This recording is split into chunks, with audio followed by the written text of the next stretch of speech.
السلام علیکم ورحمۃ اللہ وبرکاتہ۔ نحمدہ ونصلی ونسلم علی رسول الکریم۔ پیارے نبی صلی اللہ علیہ وسلم کا گوشت سے متعلق معمول مبارک سید الانبیاء صلی اللہ علیہ وسلم کو خصوصاً بکری کے گوشت کا سب سے زیادہ پسندیدہ حصہ دستی کا گوشت تھا، یعنی اگلی ٹانگیں، ران، گردن، شانے کا گوشت بھی پسند فرماتے۔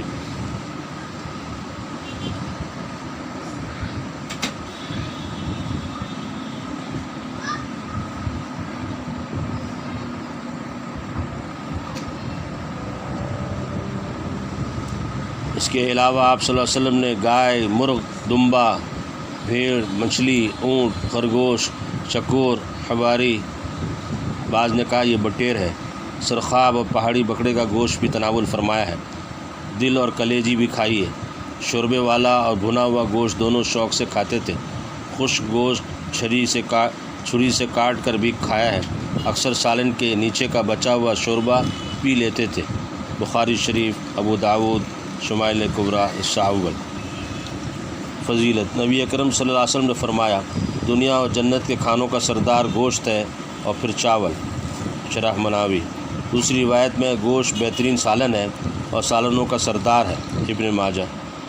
سیدنا علی رضی اللہ تعالیٰ عنہ سے منقول ہے، گوشت رنگ کو صاف کرتا ہے، عمدہ اخلاق پیدا کرتا ہے، گوشت عقل کو زیادہ کرتا ہے، قوت سمع کو بڑھاتا ہے۔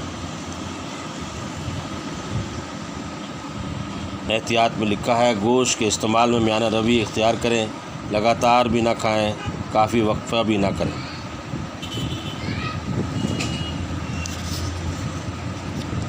نبی اکرم صلی اللہ علیہ وسلم کا سبزیوں سے متعلق معمول مبارک۔ آپ صلی اللہ علیہ وسلم سبزیوں میں سے زیادہ تر کدو، لوکی، چقندر، میتھی، ککڑی، نمک لگا کر اروی کھاتے تھے۔ ابن ماجہ۔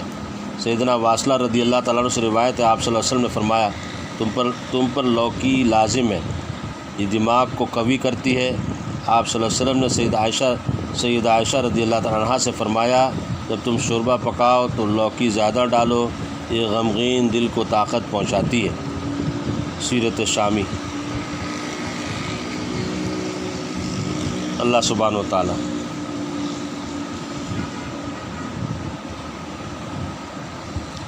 ہمیں ان باتوں پہ عمل کی توفیق نصیب فرمائے۔ آمین آمین آمین۔ وآخر دعوانا الحمدللہ رب العالمین، والسلام علیکم ورحمۃ اللہ وبرکاتہ۔